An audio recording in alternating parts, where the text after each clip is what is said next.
Week 2 of OTAs in the books. Let's talk all about it today, this evening, as we will talk also about Lamar Jackson being absent from week 2 of OTAs, and we'll give a quick recap. All of that coming up next. You know why you're here.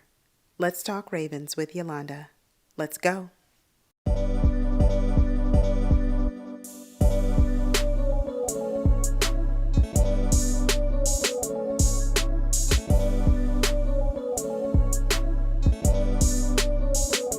A healthy balance at every position. If they brought in Derrick Henry, because the Ravens aren't serious. Eric DeCosta's make or break season, off season.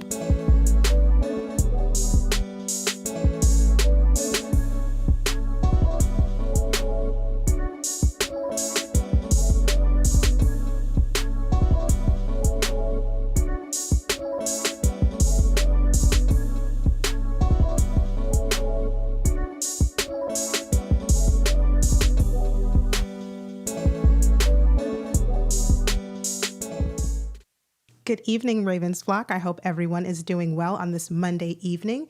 As you join in on the live stream, welcome in. Please make sure to give me a thumbs up.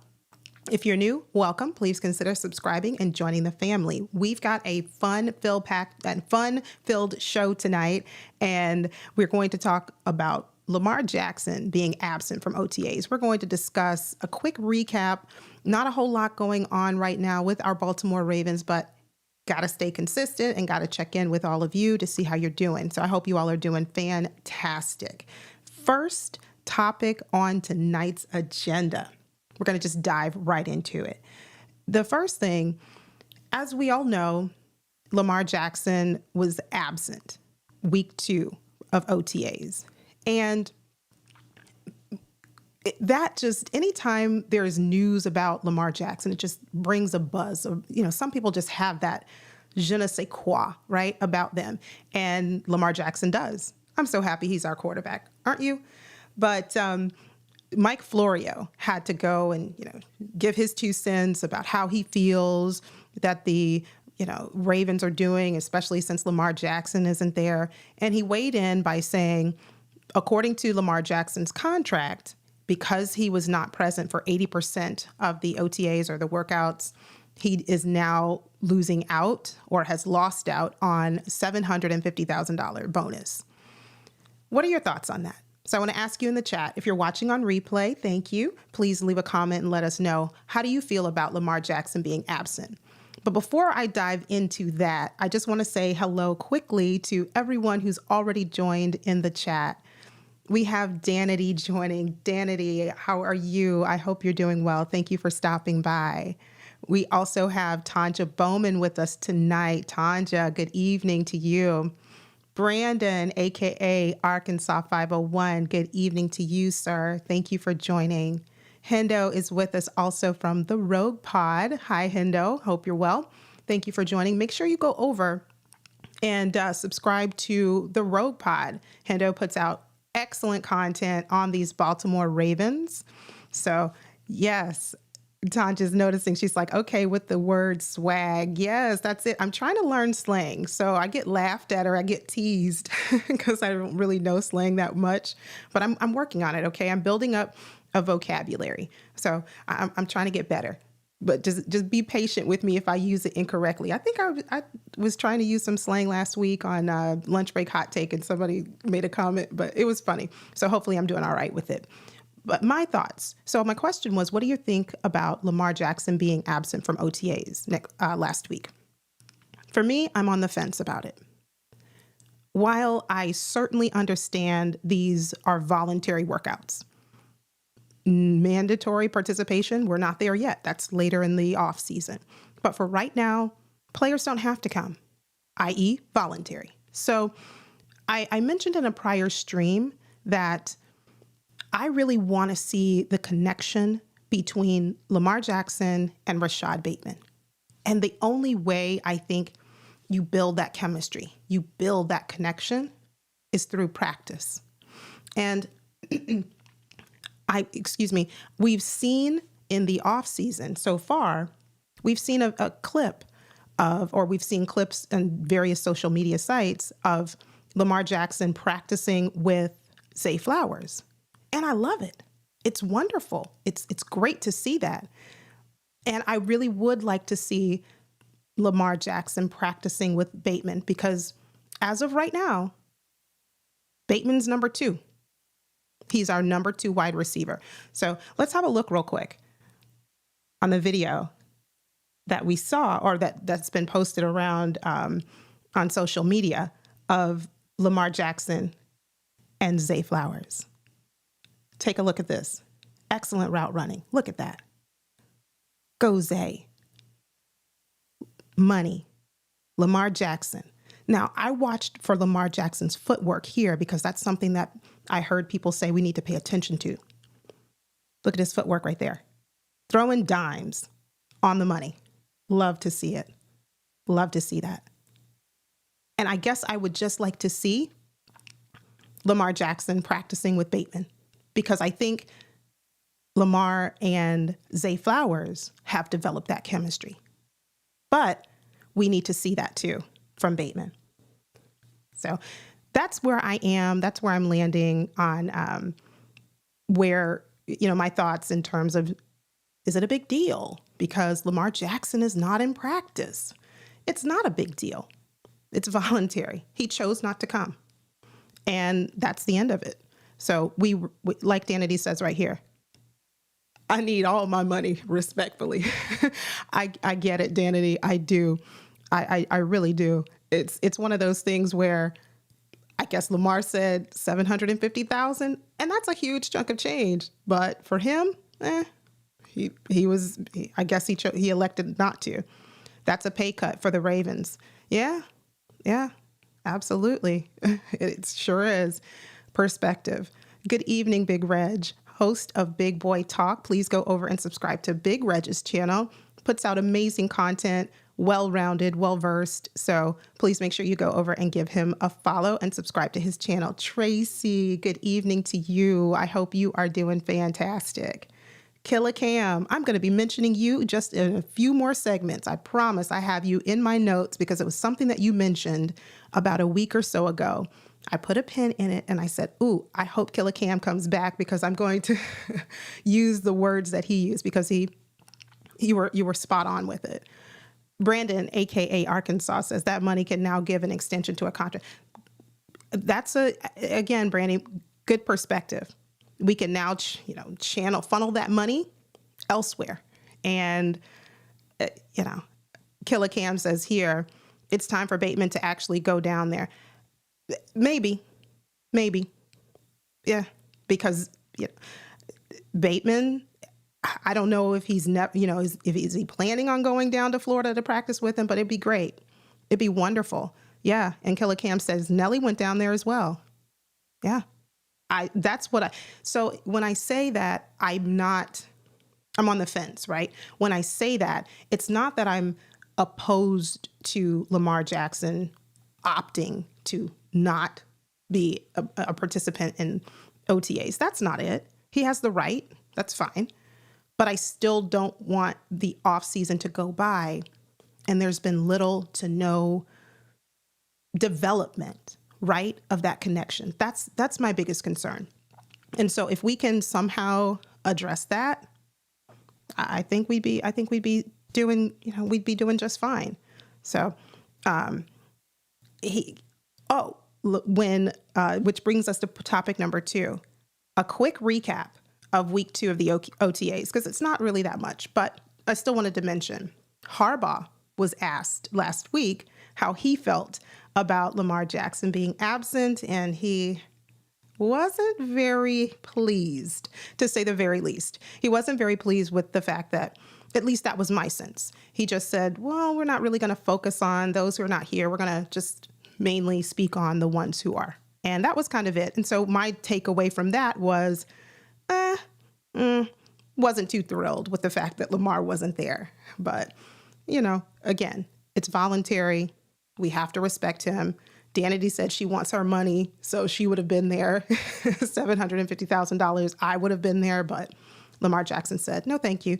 And I'm glad to see that he is not, at least we know that he's working out, right? He's not just using this offseason unwisely. He is taking advantage of it. And as was mentioned earlier, Bateman needs to, he needs to go down there.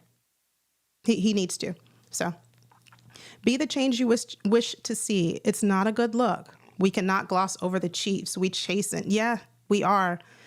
And the Chiefs look like they are putting in work overtime. I agree. I agree. The fact that we have Todd Monken, now second year offensive coordinator. We have Derrick Henry there, new weapons. We've got a remodeled, okay, that's what I'm going to call it, a remodeled O-line. Again, I'm still on the fence. I still want to give him, and him being Lamar, want to give him the right, the ability, the option to elect not to go. But yes, these are very good points. Living legend, thank you for joining. I hope you are doing good. I hope all is well with you. And Tanja says Harbaugh sour. Yeah, he had a sour face. He wasn't very, like I mentioned, what I gathered from him, he was not very pleased with the fact that, what our quarterback, who is our leader, right? Your quarterback is the leader of the team. And like Be the Change You Wish to See said, we're chasing something. We're chasing a goal. And at the end of the day, what I care about, and I'll get back to your comment in a minute, Kelly Cam, what I care about at the end of the day is, are we from player number 1 all the way down to the 53, wherever you land, are you locked in? Are you focused? And are you doing everything that you can that's in your power to help us chase that goal and achieve it? And if the answer to that is yes, okay. Killer Cam says, to be fair, Derek was only there for 2 days. Indeed, Derek wasn't there much more than he wasn't there much more than Lamar. But I will say this, Killer Cam. Derek, I think he probably should have been there too. But again, these are all voluntary, so I want to take that with the proper perspective. But I think with Lamar Jackson, because he is our quarterback, I think from what I'm hearing, the need of him to be there over a running back, because the running back really, obviously, Derrick Henry needs to be studying that playbook. He needs to memorize it because this is brand new for him. At least Lamar has had 1 year to learn the plays, to study the playbook. Whereas for Derrick, he needs that time to get caught up to speed. So, I mean, we'll see. And speaking of Harbaugh, one thing, quickly recap of week 2, one thing that he did give us an update on was David Ojabo. I was really excited to hear about David Ojabo until I heard, he's not expected to return until training camp. This is where I think we really need to concentrate or pay attention, especially because we need Ojabo. We don't have Jadeveon Clowney anymore. Ojabo is talented, but he's unproven. And given his injuries, he's just not really been available for us. So in terms of filling in for Jadeveon Clowney, who do we have? Obviously, we have Kyle Van Noy. He's a staple for us. We have my guy, Odafe Oweh. And I want to put it out here on my channel. Everyone knows, if you watch me or you follow me, or if you are in other live streams that I happen to be in, I am a 100% I believe in you, Odafe Oweh fan. Absolutely. Unequivocally. Hands down. Excuse me. But I will say this. He needs to prove it this year. He needs to absolutely prove it this year. And I stand behind that. I need to see Odafe Oweh. Like I said one stream, he needs to lead the league in sacks. Okay, just kidding. Maybe not lead the league in sacks. That might be a stretch. But certainly, he needs to demonstrate that this is, he was a first-round pick. What can he do? Pressures are great. I do not take anything away from that. But I will say we need, especially if Ojabo is not ready to go week 1. Hopefully he is. And yes, Danity, that's right. Training camp. Wait, that's what I said. Huh? What? Exactly. He said he's on pace and we expect him to be ready. Not right now, but certainly we hope that he'll be there by training camp. And that's what I mentioned. I was happy to hear like, oh, we're getting an update finally, because it just seemed like nobody was asking questions about David Ojabo in these pressers. And then we finally get an update. And I was like, yes, great question. And then I heard the response and I said, oh, I feel deflated. Killer Cam said, voluntary OTAs really aren't for established guys. Yeah, I can agree to that too. I can. Obviously, OTAs are more for your for your rookies, maybe even your second year players who can stand to benefit, certainly. And they're not really designed for your more seasoned veterans. But here's my issue. The issue, this is why I say I'm on the fence, right? I haven't picked a side one way or another. But here's where it does give me a little bit of concern, because we all saw what we looked like with veterans last season on offense. How did we look in that AFC Championship game? So from that, I take away, even though these OTAs are not structured or designed really for veterans, they can still stand to benefit from reps, from continued reps. OBJ was a veteran last year. He was in the AFC Championship game. Lamar Jackson, Bateman. These are all veteran players that we had, Nelson Aguilar, and we still didn't have enough. Now, the opposite end of the pendulum, someone could say, well, how do you know just another week or two, right, of a veteran being present would make a difference? I don't know that. I can't say that it would. I certainly can't say that it wouldn't. But again, I'm on the fence. I'm not going to make a big deal about it. Oh, Lamar Jackson wasn't there and now our team's not going to go anywhere. We're going to be unsuccessful in this upcoming season. Absolutely not. No, I don't think that. Would I have liked to have seen Lamar there? Sure. Am I okay that he wasn't there? Kind of, sort of, in an unconventional kind of sort of way. Good evening, B. James. How are you? I hope you're well. Ed, No Hands Aguilar showed up only one day and no one cared. Oh, No Hands Aguilar. Yeah, he's going to work on that, right, Ed? This year we're going to see much better from Nelson. So that's what I'm hoping. That's what I'm hoping. We'll take a few more comments and then I'm going to move on to the next topic. They need to go out and get a proven pass rusher. That's the next topic, Tanja. We have to get to the quarterback. We need to. And when I listen to the various pressers, or I read the news, or I watch on social media, our pass rush is a concern. It really is. And so I'm going to ask, now that we are post June 1st, right? June 1st cuts, etc. We're beyond that. I'm interested to see who EDC brings in to complete our roster. And I will ask you all this in the chat, and those of you who are watching on replay, same question. What is one position that you think we need to solidify? You only get one. So for me, with this question, I went back and forth. In recent weeks, I've said, oh gosh, I would love us to bring in a wide receiver.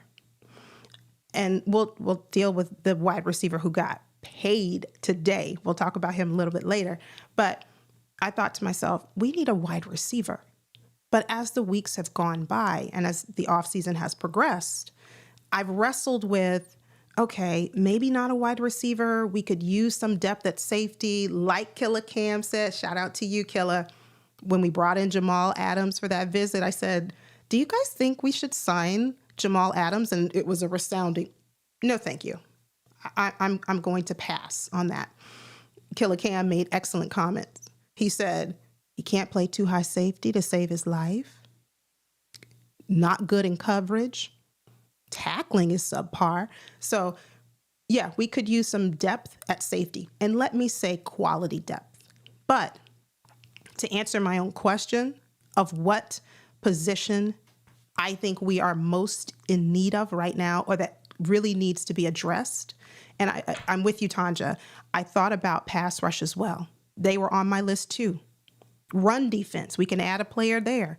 A person left a comment on one of my previous live streams, and he said, when I mentioned, I really want us to get another wide receiver for Lamar Jackson. Let's bring in another weapon. He said, that's good and all, and I can understand us wanting a wide receiver, but I personally would want us to get a pass rushing defensive end before we did that. That's another area that I think we can add to. But for me, answering that question would be tackle. I'm stuck at an offensive tackle, and specifically left tackle. The reason I'm here at left tackle is because we all know that we have Ronnie Stanley as a solid, solidified, confirmed starter, right? And then backing him is going to be McCary. But because of injuries, and I'll share this with you, because of injuries, recently PFF did a ranking of all tackles in the league. And I'll show you quickly where Ronnie Stanley ranked. Ronnie Stanley ranked number 20. And PFF said, Stanley's best years seem to be behind him. He has not played more than 900 snaps in a season since 2019, not earned a grade over 71 in the last 3 seasons. And this is my concern for our left tackle. It is such a critical position. It is integral to Lamar Jackson's success. And when I read something like this, it really brings to focus, right? It really brings to focus the fact that Ronnie Stanley, to depend on him, I have a question mark. I do. And I don't like to say it, but it really kind of is what it is. And with Ronnie's health, his injuries, he's just not one that I can say I'm confident in. I'm sure that he's going to be available this upcoming season. And that leaves us again, like I said, with McCary backing him up. Good evening, Professor Smith, your favorite live stream. Thank you for joining. I hope you're doing well. Question: what is the game that you are most excited to see the Ravens play this season? Keep up the amazing work. Shout out to you, Professor Smith. Thank you so much. And in the chat, please feel free to answer Professor Smith's question. Game that I'm most looking forward to. I would have to say it would be the Bengals. And the reason for the Bengals game is because when we beat them last year, it was, oh, the only reason you beat us is because Joe Burrow was injured or got injured. And so that's the only reason. I really want to see a healthy, and from what I'm hearing, he is healthy. I want, or will be healthy. I know he's still working through the wrist injury, or, still rehabbing through that. But when we go tete-a-tete with the Bengals, I don't want there to be any excuses when we beat them. I don't want there to be any rhyme or reason that the Bengals fans can hang their hat as to why they were not successful. So for me, I'm looking forward to watching us whip on those Bengals. And I am calling it now. Odafe Owe is going to have yet another sack on Joe Burrow. Hendo from the Rogue Pod said that he believes the guard is the position. Yeah. He believes guard is the position of need. I can't even argue with that. I put tackle on there, but guard too. Aaron Butler says, I'm so ready for training camp leading into the preseason football. Yes, it's so difficult for me to come on camera and really contain myself, because I just want to start, when I see the clips that I just showed you, when I see Lamar practicing, or when I see the guys, and I know they're not in pads right now, they're in, OTAs, and they're practicing in gym shorts, but just watching our players and just watching our team begin to take shape, it's so fun. It's really exciting, and I'm looking forward to it. All right. And I see Danity says tackle as well. Absolutely. So I see someone else. Be the change you wish to see. O-line all day. So it's generally a consensus here. A consensus. Listen to living legend Gani Stanley. I hope not, because we need him. Do you believe that Pat McCary can carry the whole load if Ronnie Stanley is absent for an entire season and into the postseason? Do you have enough confidence in McCary? I don't know. So, and Danity says, if Ronnie is number 20, the rest must be in the gutter. Fun fact.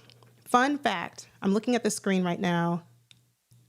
This one surprised me. Maybe it won't surprise you, but fun fact, number 30 out of 32 was Orlando Brown Jr. Orlando Brown Jr. And people make such a big deal about us trading away Orlando Brown Jr., and he is number 30. So that was a fun fact for me.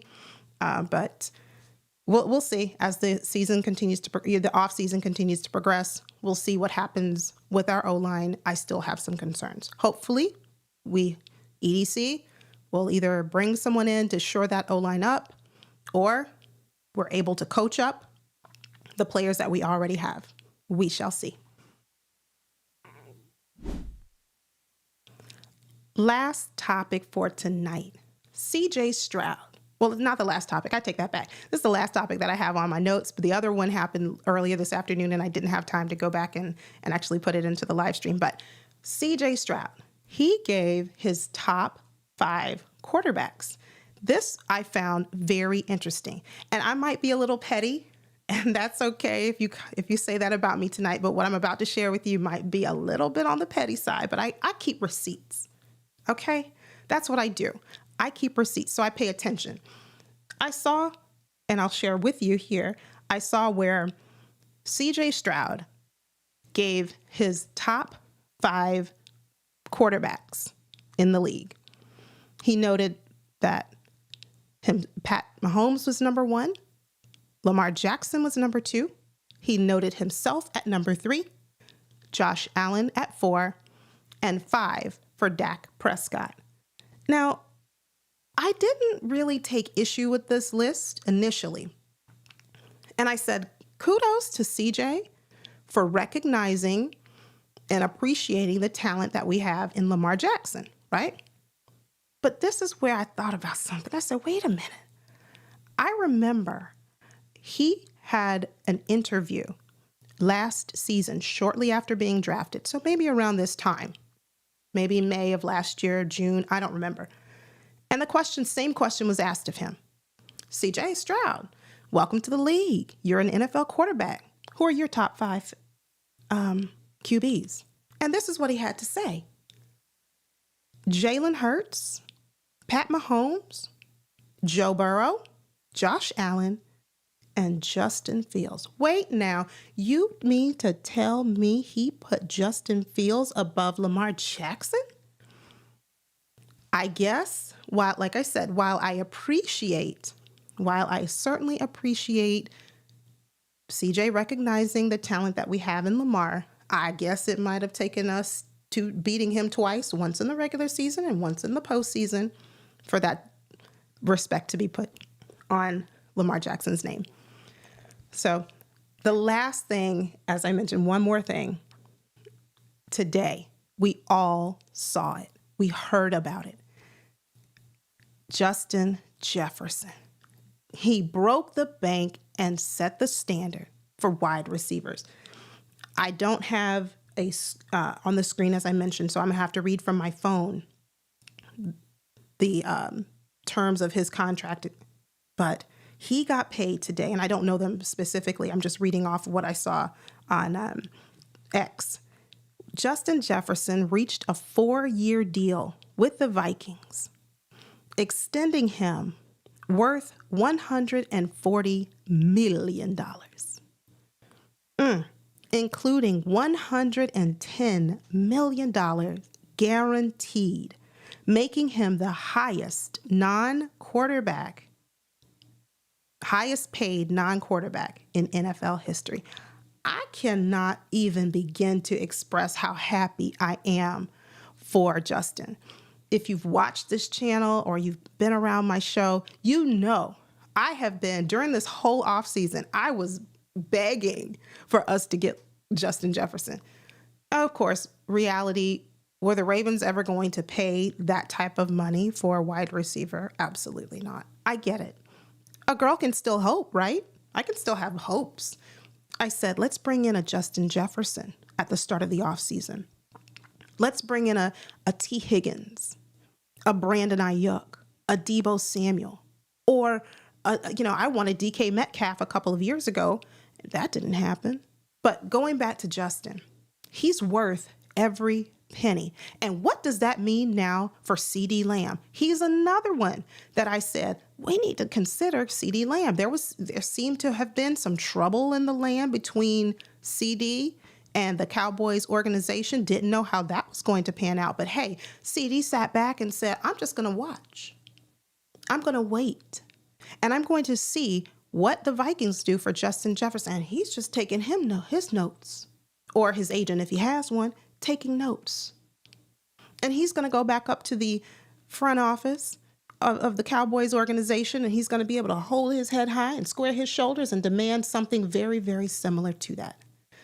And I saw where the comparison was made between CD and Justin, and their numbers were almost very, very similar. However, Justin Jefferson, it was pointed out that Justin missed, I think, 6 or 7 games last year. And despite him missing those games, he had the same numbers or similar to CD. But all in all, CD Lamb is going to get paid because Justin just did.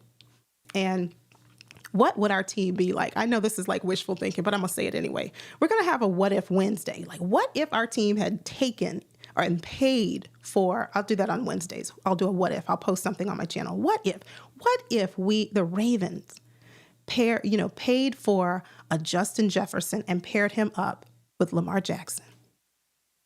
That would have been lovely. After CJ saw Lamar on the field, he changed the whole thing, Tanja. It must have taken us to beat CJ twice in order for him to come around. So, yeah, exactly. As he should. Bravo. Yeah. That receiver money is getting crazy. It is. And to think, if we're now setting the receiver market at $140 million, are the Ravens, think about moving forward. Think about the future. Are the Ravens going to want to invest that type of money in a top tier wide receiver in the future? If we go by history, I think the answer to that would be no. Look up Stroud's $1 million worth of game interview because Lamar is too. Yeah. I mean, be the change you wish to see. People complain about Odell getting 15 and 30 plus is the going rate for something special. It is. It really is. Are the Ravens going to pay that type of money for a top tier wide receiver?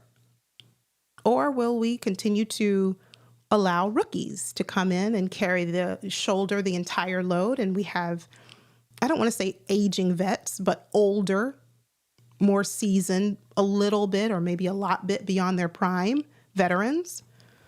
Yeah, Danity said it. Ravens are not even paying half of that. Not even half. So it's just something for us to think about in the future. I know this probably doesn't really impact us right now because we have our wide receivers. But moving forward, if this is the going rate, what are the Ravens going to do? What are they going to do? Hendo from the Rogue Pod says, we gave Rashad $15 million for 3 years. They will never even come close, right? Because there's and he's right, there's a huge difference between Justin Jefferson and OBJ. You can't compare the two. I was comparing Justin Jefferson to CeeDee Lamb, and even those two aren't comparable because with similar stats when lined up side by side, they look almost nearly identical. But you have to factor in Justin Jefferson put up those types of numbers and he missed 6 or 7 games. What if Justin had played all season? So just something for us to think about as Ravens fans moving forward in the future. Yeah, that number is just going to keep, yesterday's market, yesterday's price is not today's price. So yeah, I agree with you, Killer Cam. We need to sign Zay as early as possible. I was talking to a friend of mine earlier who's a Cowboys fan, and I was sharing with him, hey, if you guys don't want CeeDee Lamb, we will gladly take him. He's frustrated with the organization, with their leadership. And I was saying, we really need to sign Zay Flowers and Kyle Hamilton ASAP. We do not need to play the let's wait and see game. Let's go and let Kyle Hamilton and Zay go to their 5th year. We need to be thinking next offseason, Kyle Hamilton come into our office. They need to start talking now. But certainly, we cannot allow the talent. And I'll say this, and I know I'm going to get out of here really soon, but there was a lot that I just wanted to share, and I love hearing from you guys too. But I heard someone say a comparison, right? And I really don't like to compare players to, because I think each player is an individual and they're bringing something unique to the table, right? But it was brought up that a modern day Ray Lewis and Ed Reed we have right before our eyes in Kyle Hamilton and Roquan Smith. What do you think about that? Again, you can't compare the two because both of them were, so you really can't say that it's totally apples for apples. But I understood the undertone. I understood the undercurrent was you have a dynamic safety who is multifaceted, who's that hybrid, who can do so much, so versatile. And you've got a very commanding linebacker in Roquan Smith who doesn't back down, who has that grit, that toughness, and you pair them together, you have something really, really special. So with that, I'll say, I hope the Ravens do not wait to sign Kyle Hamilton. And agreed, Killer Cam, we need to sign Zay as soon as possible. Songstress for real, thank you for joining. She said the Ravens will never pay that kind of money. Rookies, it is for years to come. Oh, I was hoping not. I was hoping not. But then when I saw that number today, I said, whoa, the Ravens either will need to shift and change mindset and say, we are now ready to expend an exorbitant amount of resources into our wide receiver room. Or if not, then songstress for real, I think you might be right. I hope I'm pronouncing your name correctly. I'm going to have to study that one. Come back to the next live stream, and I promise I'm going to pronounce it correctly, but looking and sounding good. Thank you so much. Thank you for being here. I appreciate it. I'm glad that the audio is much better. So that's good to know. Be the change you wish to see. Would you pass up on that massive money if you're Zay? I don't know. I mean, let's be real, right? And this is not me trying to be crass or trying to be snarky. Do we think the Vikings are making it into the Super Bowl this year? What are they doing over there at quarterback? Did that affect in any way Justin Jefferson's decision to get paid? Clearly it didn't. He might have thought about it like, wait, who's going to be throwing to me? But Army Magic. Okay, there we go. Thank you, Army Magic. Thank you, Hendo. I think sometimes for players, and we heard this with Patrick Queen, he said recently he passed up more money from other teams so that he could be on a winning team because he wants to win now. Now, I don't think he's going to win now with the Steelers, but that's not the point. The point is, do I think Zay would pass up that type of money? That's a lot. I don't think so. That's a lot of money to pass up. And even if your desire is, I want to win and I want to win now, that's still, I don't know that you pass up that type of money, but I don't know. Again, kudos to Justin Jefferson for getting his bag. Kudos to him for, providing, being able to provide for his family, his family's family, and beyond that for years to come. It's really good to see. And Ravens really need to start to reconsider how they think about wide receivers and how they think about offensive players in general. Well, that's it for tonight. Thank you all so much for tuning in. I will see you all back very, very soon. I'm not sure if we'll be live streaming at the end of the week. Just depends on what happens, but make sure your post notifications are turned on so that you never miss content that's released on this channel. And I hope that you all have a safe and blessed week. And until next time, you take care, you stay safe, and always remember, even when the button doesn't want to work, go Ravens. God bless.